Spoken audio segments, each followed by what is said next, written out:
Alright, cherubs, today is a special day. Today we're going to change the canon of Renaissance art. When people think of Renaissance art, they picture the Mona Lisa, the ceiling of the Sistine Chapel, the Vitruvian Man, or the birth of Venus. And those are great. We've made videos about some of them. But today we're discussing this, the Allegory of Calumny by Sandro Botticelli, the greatest of all Renaissance paintings, but it's hardly ever discussed.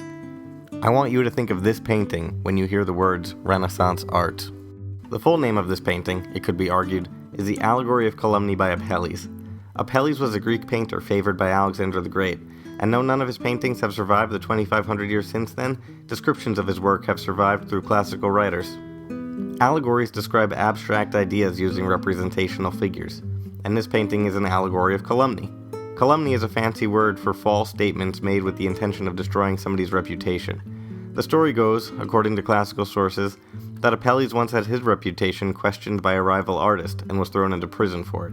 Upon his release, he painted an allegory, but that, as I said, is lost.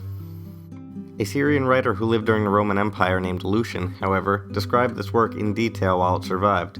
The problem is, Lucian wrote in Greek, and knowledge of the Greek language in Western Europe was lost as well.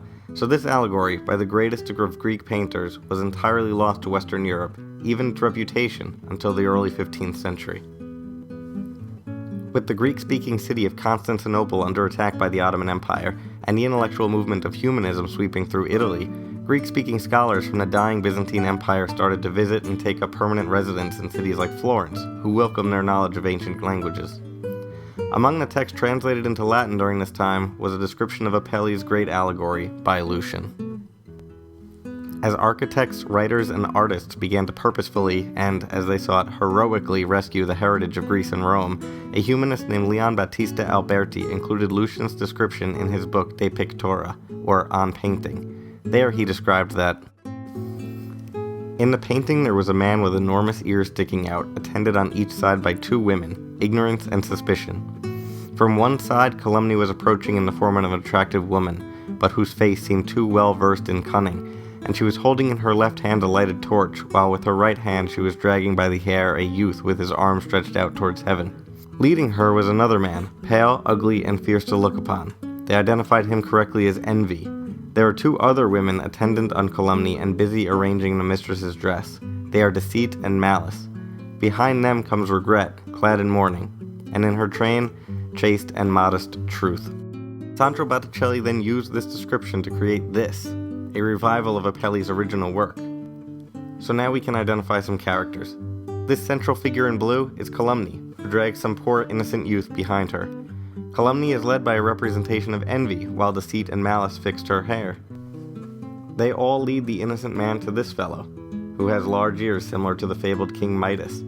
These two figures, who lift up those large ears in order to whisper into them, can be identified as Ignorance and Suspicion.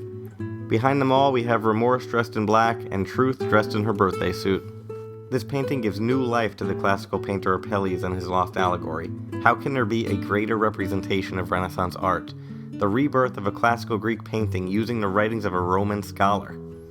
This painting also accomplishes the task of many great Renaissance works in that it inspires interesting conversation. This painting poses many questions without giving many answers. Why, for example, is Truth pointing upward?